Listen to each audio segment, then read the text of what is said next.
Valletta's imposing Grand Harbour played host to today's start of the historic Rolex Middle Sea Race.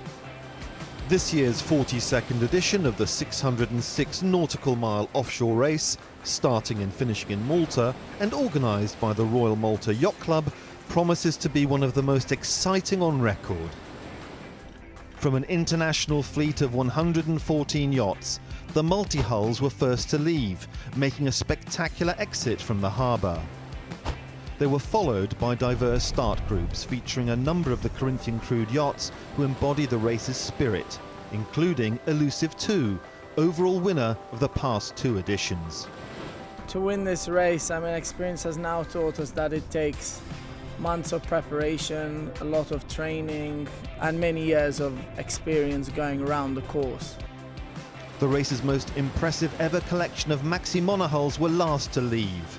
The 140-foot Club Swan 125 Scorpios, set for a thrilling contest with the 100-foot Comanche and the 88-foot Rambler, five-time Rolex Middle Sea Race line honours winner. I think the record's going to fall. It almost has to fall, seems to me. And the question will be getting everybody around the race course safe. I expect you're going to see quite a few retirements. The conditions look really exciting, but anything can happen. So, a long race, long way to the finish. To finish first you have to finish.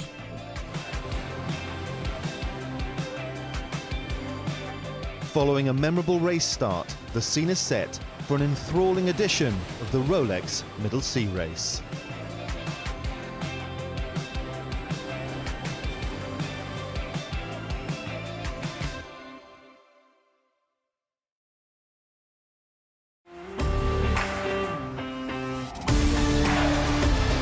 This is the Sailing World on Water, October 29, 2021. Here are highlights in the sport of sailing in the last 7 days. The multi-hull and monohull line honours titles were decided at the 42nd edition of the Rolex Middle Sea Race, and in the process new race records have been set. Today the Mini Transat Eurochefs 82 starters in leg 2 of the race from Santa Cruz de la Palma to St. Francois in the Caribbean has had weather gurus predicting that it will be a light air transition. November 7 sees the start of the double-handed Transat Jacques Vabre from mainland France to Martinique in the Caribbean. The different classes have different routes ending up on the same finishing line. Day 1 at the International 5.5-metre class, 2021 Alpine Cup, at Torbol on Lake Garda. Following an eventful day, John B. Boat 22 leads the fleet with a second place and a race win. In the MOD70 class, the Maxi Trimaran, actual Ultime 3, is being sailed by Yves Leblevec and Anthony Marchand. On land and at sea, everything is going as planned for Team Actual. The latest technical optimizations concerning the onboard batteries and a new wind turbine are being completed. Congratulations to under-17 rider Hans Roger, who rose to the top of the leaderboard, beating the leading under-19 contender, Max Berskens, into second place, with Benedikt Brühlmann making it a podium clean sweep for Germany. With just one more race sailed on Saturday, Girls on Film, Boat 41, with Peter Morton, Andrew Palfrey, Ben Cornish, has retained the 5.5-metre Alpine Cup at Circolo Villa Torbol that they last won in 2019. Everyone believed it when at 2:44 p.m. the AP flag was removed, allowing the 68 women and 141 men to set off on the water to their respective racing areas. Dr. Beast is at it again. First it was planting trees, now it's cleaning up the plastic in our oceans. Get behind him and donate to get plastic out of the oceans. This is a very worthy cause, so let's all get behind it. Now over to the Mini Transat Warriors, who are starting on leg 2 for Cuba Libras in the Caribbean. The kickoff for the second leg of the 23rd Mini Transat Eurochef will take place this Friday at 1400 UTC. The 87 sailors still competing in the event will set sail from Santa Cruz de la Palma, bound for St. Francois, located some 2,700 miles away on the other side of the Atlantic. Though it took between 12 and 13 days for the front runner to complete the passage from the Canaries to the West Indies during the last edition in 2019, the trend, which seems to be playing out some 2 days prior to the start, is not looking quite as quick this year. The reason for this is that the trade wind is currently ranging from very weak to virtually inexistent. As such, the solo sailors will be forced to drop a very long way south in a bid to hook onto more pressure, whilst also extending their courses. In this way, the leaders in the prototype and production categories are said to take between 14 and 16 days to complete the distance. This naturally implies a few minor adjustments, particularly regarding the quantities of water and food carried aboard. This 23rd edition of the Mini Transat certainly has its share of surprises in store for its competitors. Following on from the eruption of the Cumbre Vieja volcano, orca attacks, and the unlikely scenario coloring the first leg, now the trade wind, and its legendary regular breeze dished out in the intertropical regions, has run out of puff somewhat. The reason? A zone of high pressure is positioned a long way south, and low-pressure systems are rolling around between the Azores and the Canaries. As a result, the famous northeasterly breeze, which is normally so constant in this section of the Atlantic, is virtually inexistent around the Spanish archipelago, and is very weak further south.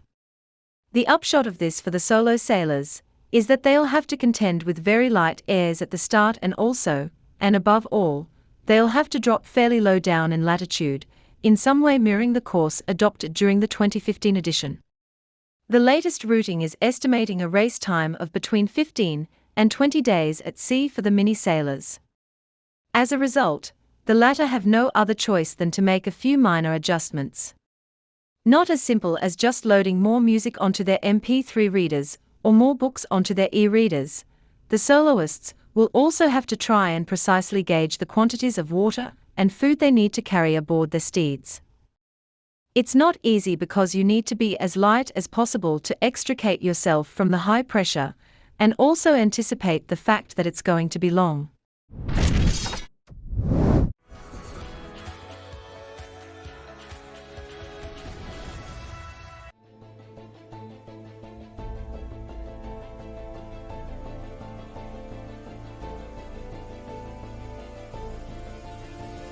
Franck Hamas, skipper du Maxi Edmond Rothschild. Charles Caudrelier, skipper du Maxi Edmond Rothschild. 3 fois vainqueur de la Transat Jacques Vabre. On va essayer de lui gagner une 4e fois. C'est quand même des bateaux qui, par leur taille et justement par leur capacité à voler, ça donne un certain confort. Finalement, quand on retire nos foils dans certaines conditions, ça devient au contraire très brutal à bord. Donc les foils, parfois, assagissent le mouvement, même si ça permet d'aller plus vite. Le stress vient presque plus de la vitesse, presque plus quand on regarde le speedo, on se dit tiens, on est quand même dans des allures incroyables. C'est pas un élément de risque finalement ou de danger. Et on est en capacité de voler, mais on ne vole pas tout le temps. Et on utilise un peu ce turbo au maximum du temps. Et l'enjeu finalement que l'on a sur les ultimes aujourd'hui, c'est de repousser toujours le moment où on va devoir se poser. On a une relation très particulière puisqu'on se connaît depuis, on a fait nos premières régates ensemble, en tout cas en tant que professionnel. Ça a toujours bien fonctionné en plus, on a toujours fait des bons résultats. On a parfois des arguments différents. Le but justement, c'est d'avoir la meilleure réponse sur chaque choix que l'on va faire. Et c'est vachement bien d'être à deux, de s'écouter et de parfois être poussé par les arguments de l'autre. Et c'est vrai que c'est ça qui fait la différence. Elle était un peu courte pour nos bateaux, l'ancienne formule. Donc là, on rallonge de quelques milliers de milles, c'est très bien. Et puis c'est un parcours qui reste intéressant, c'est un peu le début d'un tour du monde, et puis après on va remonter pour aller vers les Antilles. C'est des parcours que je connais bien parce que c'est les routes qu'on emprunte sur la Volvo Ocean Race. C'est plus simple et plus adapté justement à ce type de course. Se dire que ça peut se jouer sur un tour de l'île, ça serait dommage quand même. Le plateau, voilà, tous les bateaux ont le potentiel pour gagner, et tous les skippers vont y aller pour gagner, donc nous aussi. C'est bien, ça vous va? Ça fait un peu con, quoi. Ouais.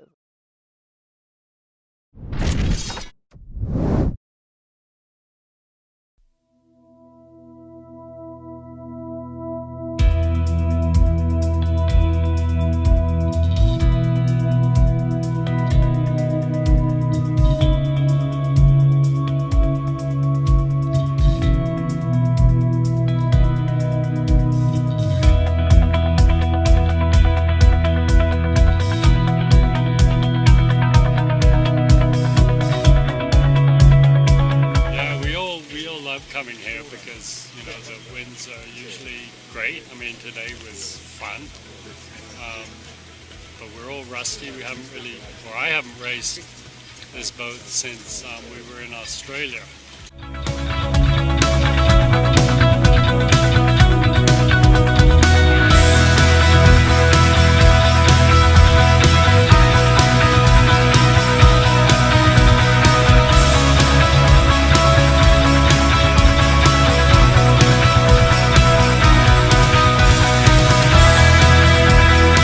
Today it was a little bit special.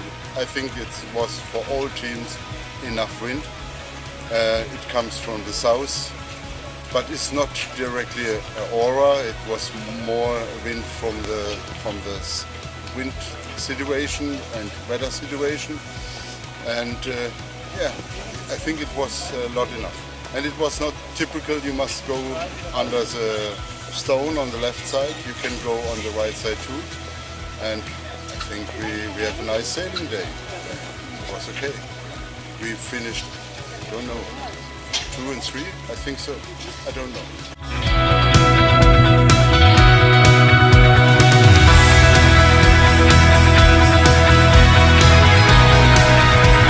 Say we made a few less mistakes, but it looked like everyone was a little rusty, and we had some pretty strong breezes. I don't know if it got up 25, 30, I have no idea, but some gusts were pretty big, and it was hard to control downwind.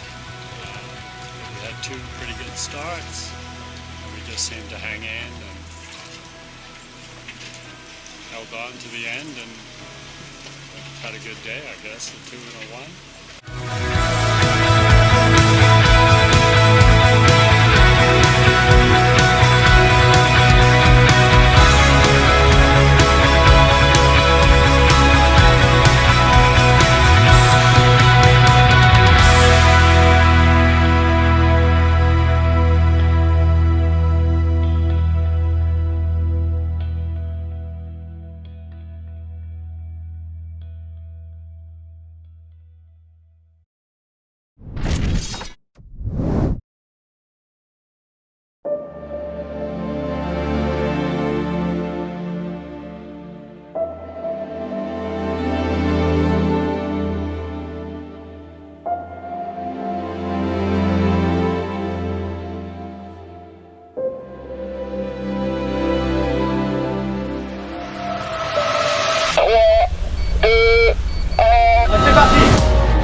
Lake Garda, wasn't it?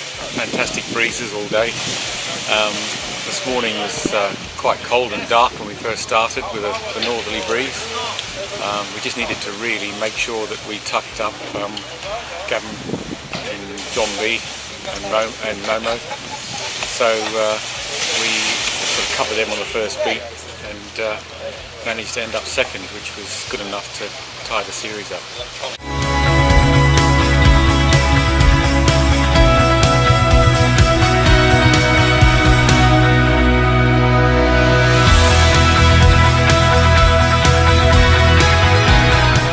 I mean, I guess it was probably getting up towards the class limit, and the forecast that we got was that when the sun came up, the northerly would actually increase. And by the end of it, it was probably close to it. And I think they've got plenty on here today in other classes, so they probably needed to get us tucked away.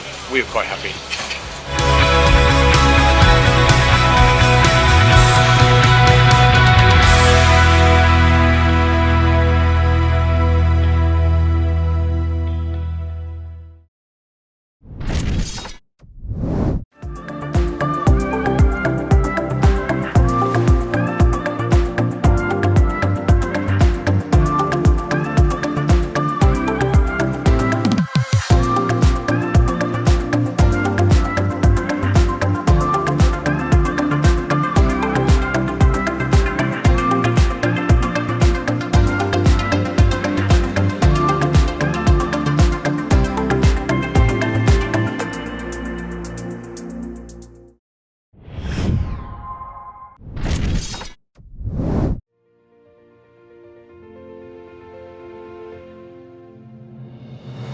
Years ago, we raised $20 million to plant 20 million trees. That's right. Literally hundreds of us influencers came together and made videos about the environment to raise money for Team Trees. And even though it's been 2 entire years, because of those videos, 2,600 trees are being planted every single day with teamtrees.org. But recently, as you can tell by where I'm standing, more and more people have wanted us to do something for the ocean, which is why we're following up Team Trees with Team Seas. And we need your help to get 30 million pounds of plastic and trash out of the friggin' ocean. To raise $30 million, you need a lot of friends in your corner. Go Team Seas! Look at this. Is this where trash goes? No. Let's do this. We're saving the oceans in 2 ways. Brilliant. I think $30 million is more than doable. All aboard Team Seas. I don't know if you realize, we can do this. I'm stoked. Let's clean the oceans. Let's do it all together. I'm excited for Team Seas. Let's go Team Seas! Oceans, good. Team Seas, good. Plastics, bad. So we've spent the last 8 months working with the most trusted nonprofit cleanup organizations on the planet. And even though it was difficult, they guaranteed us that for every single dollar we raise, there will be 1 less pound of plastic and trash in the ocean. And that's just bonkers. That literally means that for every $1 donated, this much trash comes out of the ocean. And for $5, this much trash comes out of the ocean. To accomplish this, we have a 3-prong approach, and we'll be cleaning up the beaches, rivers, and oceans across the world. Because trash on the beach ends up in the ocean, and the majority of trash in the rivers ends up there as well. So to clean the ocean, you gotta tackle all 3. For the beaches and oceans, the best nonprofit, hands down, is the Ocean Conservancy. They're gonna use half the money we raise to organize massive volunteer beach cleanups, as well as go out to sea to clean up some of the existing trash. And then the other half of the money will go to the Ocean Cleanup and UN, and they're gonna focus on the rivers, because 80% of the plastic that flows to the ocean comes from only 1% of the rivers in the world. So to combat this, we'll be placing these trash-eating robots in the world's worst polluting rivers, so it can literally pick up trash 24 hours a day, 365 days a year. We saw this working firsthand in the Dominican Republic, and it's just so cool. The goal of Team Seas is to remove 30 million pounds of trash from the ocean, probably the craziest thing we've ever attempted, which means we're trying to raise $30 million by the end of the year, which is $10 million more than what we raised for Team Trees, and exactly why we need your help. On October 29th at exactly 1 p.m. Pacific time, me, Mark Rober, and hundreds of other creators are all gonna upload videos about cleaning trash out of the ocean. Basically, what I'm saying is on October 29th, I want every single YouTuber on the platform to make a video about cleaning up the ocean or how polluted the ocean is or whatever you want, something related to trash in the ocean, and upload it, point people to teamseas.org, and let's get 30 million pounds of trash out of this stupid ocean. Like, The trash is stupid. Just like we did for Team Trees, I want us to dominate the trending tab, and I want every video uploaded that day about the ocean. Because if we actually want to make a dent in this problem, we've got to do something crazy. On October 29th, nothing besides videos about the ocean are allowed to get uploaded. And for those of you that don't normally do content like this, a lot of the people that did videos on Team Trees were actually very happy with how their videos performed, because it's kind of like a little trend that hundreds of people were doing. So for example, if you're a tech channel, you can talk about clever ways phones are being manufactured to create less waste. Or if you're a science and education channel, you can talk about how plastic in the ocean actually negatively affects ocean life. Or you can keep it simple and just challenge yourself to see how much trash you can pick up in a single day. It doesn't really matter what you do, as long as you direct your viewers to teamseas.org and let them know that $1 means 1 less pound of trash in the freaking ocean. And even if you don't make a dedicated video about this, you could just do a normal video for your channel and then at some point inspire people to go to teamseas.org and donate. And even if you can't upload on exactly October 29th, that's fine, because we're gonna be raising money for 2 months until the end of the year, and staggering out the videos doesn't hurt. So if you're interested in making a YouTube video, some TikToks, or supporting Team Seas in any way, let us know. YouTube and some other social media platforms have asked for us to curate a list of everyone getting involved. So please, please, please use the link in the description and let us know what you're gonna do. And if you sign the form, we'll also send you a free Team Seas t-shirt or hoodie so you can wear it in your video. Also, leave a comment on this video right here so everyone can see what you're gonna do, and we can all get excited. With all the division in the world, this just feels like something we can all see eye to eye on. Everyone on the planet agrees that trash and plastic just don't belong in our beautiful oceans. And of course we know Team Seas alone won't solve this issue, but it sends a strong message that young people are hungry and willing to go beyond just retweets to make a difference. And on October 29th, we can show the world once again that when all of us influencers band together, that we're more than just drama or silly BS, that we can legitimately change the world and inspire the next generation.